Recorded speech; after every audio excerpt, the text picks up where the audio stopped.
What's going on, everyone? So yesterday we got a report that the Atlanta Hawks and the Los Angeles Lakers have worked out the framework for a potential Dejounte Murray trade. It was D'Lo, Jalen Hood-Schifino, first-round pick, and then other draft compensation for Dejounte Murray. But those trade talks have stalled at the moment. They are expected to get picked back up come around the trade deadline, although I don't think the Lakers can wait that long. But what we also got in that report was other targets that the Lakers are interested in. And it looks like the Lakers don't necessarily want to wait for Atlanta. They want to get a deal done as soon as possible, which they should, because the Lakers are bad and they're sinking ship still. And come trade deadline, the Lakers could end up being so far out of reach, it's not even worth making a trade anymore. So they need to get something done sooner rather than later.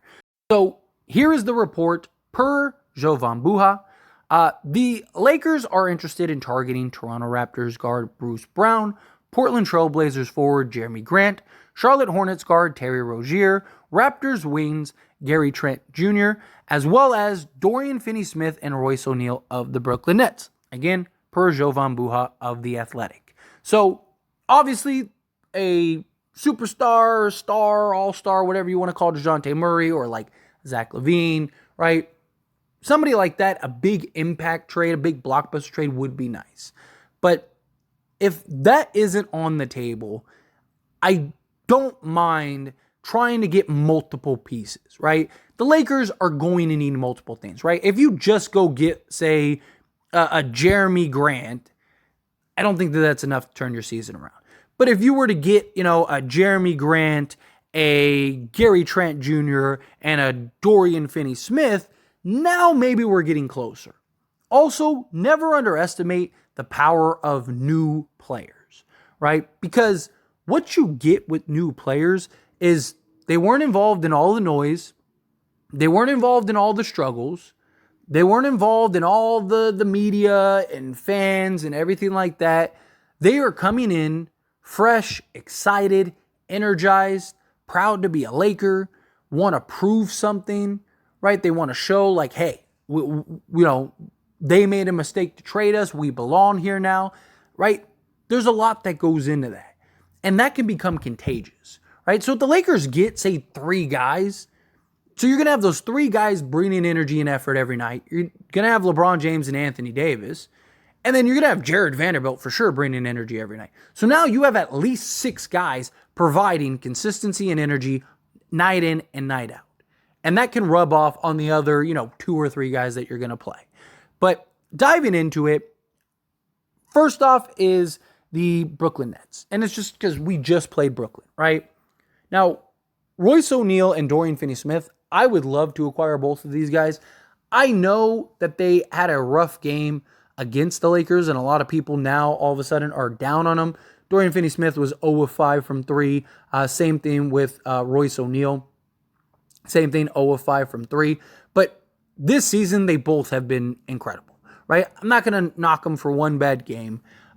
It's what have they done all season and what is their body of work? Of course, whenever you're getting shooting, right, there is the Laker concerns of like, hey, whenever the Lakers get somebody that can shoot. I mean, look at Malik Beasley. Malik Beasley, I could probably outshoot Malik Beasley last season. And this season, he's like leading the league in three-point percentage, right? So there is definitely that concern. But both of these guys are legit 3-and-D style guys, 2 of the premier guys in this league. I do think that they would be obtainable. Rui Hachimura is a guy that make a lot of sense for Brooklyn. And you could literally start these 2 alongside, like you could go like D'Lo, Royce O'Neal, Dorian Finney-Smith, LeBron James, and Anthony Davis. And then have like Austin Reeves off the bench if you wanted to do something like that. And you kind of upgrade your wing depth, upgrade your shooting, get more versatility, some upgrades in the wing department. Also, these 2 guys are shooting excellent, over 40% on the season. And the Brooklyn Nets don't really have a playmaker. Like, who's their playmaker? Ben Simmons has been hurt all season. Spencer Dinwiddie isn't really a playmaker. These guys are basically having to score on creating their own shots or just kind of like just random kickouts. Right? Like, the fact that they are able to do that on a team like Brooklyn where they don't really have any playmakers to get them in their shooting pocket, to put them in a position to knock down shots and get the best looks possible.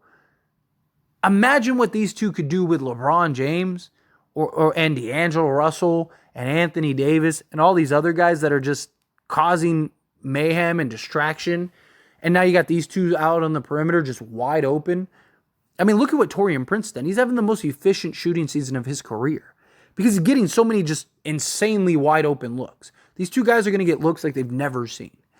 Now, again, I think you do need, like, if you want to be a real contender, I do think you'd need more than these two, but I wouldn't hate these two, right? If you told me tomorrow, hey, we traded for Royce O'Neal and Dorian Finney-Smith, or either, right, one or the other, be all for it. Royce O'Neal would probably be a lot cheaper than Dorian Finney-Smith, and he's just on a smaller contract. So if you get like a Royce O'Neal, I would be all for that. Toronto, right? Gary Trent Jr., I would love Gary Trent Jr. Sign me up. A legit 3-and-D guy. He's young still, right? So he has like a ton of potential for his future. It was like, 2 seasons ago? He was like third in the league in like 30-point games, right? Like, this is a guy that can light it up, defend multiple positions. He's got decent size, good strength, can create his own shot, right? Can create a little bit for others. He's not like a playmaker, but he can find the open man, find the occasional cutter. Bruce Brown, however, not interested. I think the Lakers should stay away from Bruce Brown, personally. Now, it's funny. He was going to come to the Lakers. The Lakers thought it was pretty much done until the Indiana Pacers came in and basically offered him double. So instead of Gabe Vincent, we would have had Bruce Brown. I wonder how much better the Lakers would be right now, right? Because Bruce Brown wouldn't have missed the entire season. But at the price in which he is making, I don't think it's worth it, right? I like Bruce Brown as a player, but this season he is making $22 million. Next season he's going to make $23 million at a club option, right? He's just not worth that.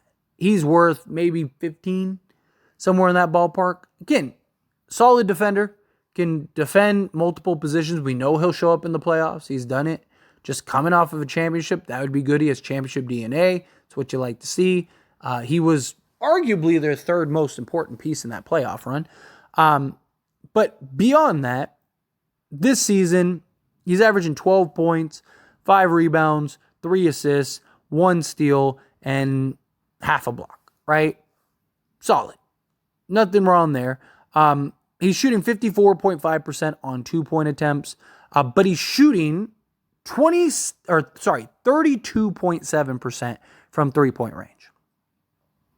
So even with Toronto, although it's one game, he's shooting 33% from 3. So he doesn't give you any floor space. He doesn't give you any shooting, and he's making $22 million a year. If we're going to target somebody like that, look, go get Gary Trent Jr. I am all for that. But if we're going to target somebody that's making 20 plus million, right? Go get Terry Rozier. Seriously. Like, if you told me, oh, you get Terry Rozier or Bruce Brown, I'm taking Scary Terry all day. Stop. It's not even a question. Still on the right side of 30, 29 years old, right? He's playing incredible basketball this year. He's been very good this year. And he's not making that much more than Bruce Brown. Bruce Brown's making $22 million. Terry Rozier is making $23. And next year he's making $24, which again is only $1 million. We'll call it $2 million more. And then he has a partial guarantee in 2025, 2026. And Terry Rozier has been a just stud this season. Seriously. Play multiple positions. He could be your point guard. He could be your shooting guard, especially if you're trading D'Lo. He's a guy that can make some plays, right? This season is averaging just shy of 7 assists. He's averaging 24 points, 6.7 assists, 3.4 rebounds, 1.1 steals. He's shooting 87.5% from the foul line, so he's excellent free throw shooter this season. Shooting 51.9% from 2-point range, and he's shooting 38.3% from 3-point range on 8 attempts. So high volume and shooting at 38%. So go get me Terry Rozier. I mean, to me, it's not even a question. Because he's a guy that can play on ball, he can play off ball, He'd make a ton of sense alongside LeBron James, right? If you're going to trade for Bruce Brown, you might as well get Terry Rozier. Terry Rozier can give you everything Bruce Brown's given you and then some. Seriously. They're averaging the same amount of steals. Terry Rozier is a guy that can light it up in ways that Bruce Brown just can't. And it's nothing against Bruce Brown. I like Bruce Brown, but he's not Terry Rozier. Terry Rozier is the better player. You could start Terry, bring him off the bench. He is a little undersized at 6'1", compared to Bruce Brown, who's what, 6'3"? But again, give me Scary Terry. This is a guy that can go off for 50 on any given night. All right, this is a guy that legitimately, I mean, as your third guy would be ridiculous. I like the idea of Terry Rozier. Go get Terry Rozier. Again, if it's like, oh, we're looking for like a Bruce Brown or whatever, I still would prefer a Zach LaVine or a Dejounte Murray or something like that, a big haul. But if you're getting multiple pieces, right, go get me Scary Terry. Get me, like, okay, let's say we're just going to rehaul the entire roster, right? Give me Scary Terry. Give me Royce O'Neal or Dorian Finney-Smith. Because you could play either of them at the 3.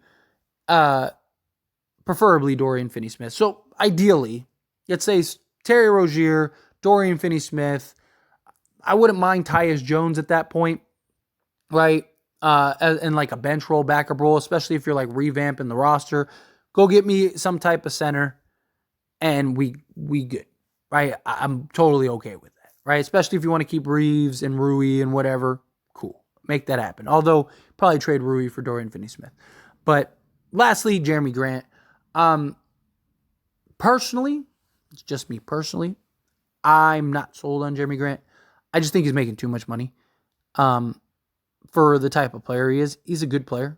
Legitimate 3-and-D guy. He's a guy that could defend the best player on the other team, go get you 20 on any night.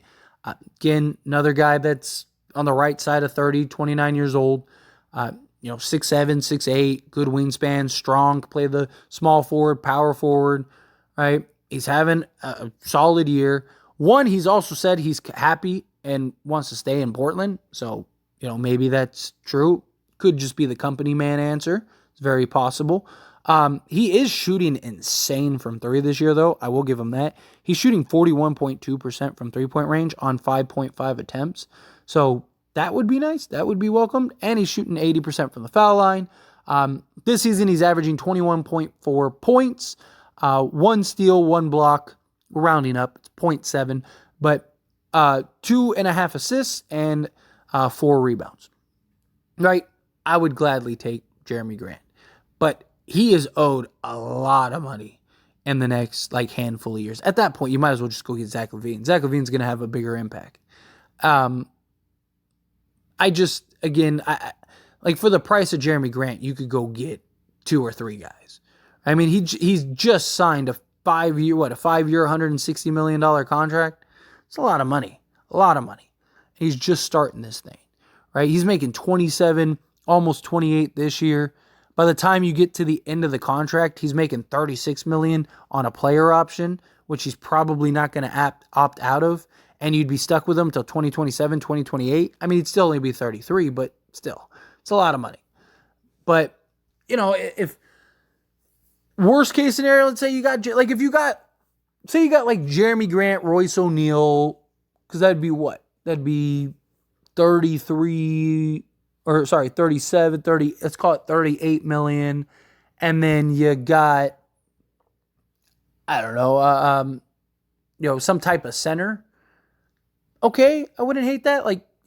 Could you get those two and then Daniel Gafford and Tyus Jones? Right? Basically trade everybody. Not bad. I wouldn't hate that. But time will tell. But anyway, do any of these guys stand out to you? Any players in particular you would like, that you want? What combination of guys would you want? Within reason. Obviously, we can't get all of them, but we could get, maybe 2 to 3, depending on who they are, maybe even 4, if we really want to revamp the entire roster. But, I mean, we could get to about if we needed to, get to about just shy of like 60 million. I mean, technically we get over if we basically traded everybody, including Torian Prince, and just basically kept Vando, LeBron, AD, and just everyone else was a fire sale. But yeah, what do you think? What are your thoughts? However you feel, whatever your thoughts are, I'd love to hear it. So let me know down in the comments below. That being said, if you haven't liked this video, hit that like button. It helps me a lot. Lets me enjoy these types of videos, and I truly appreciate it. If you're not subscribed to the channel, hit that subscribe button. Turn on the bell notifications. Appreciate y'all. See you in the next.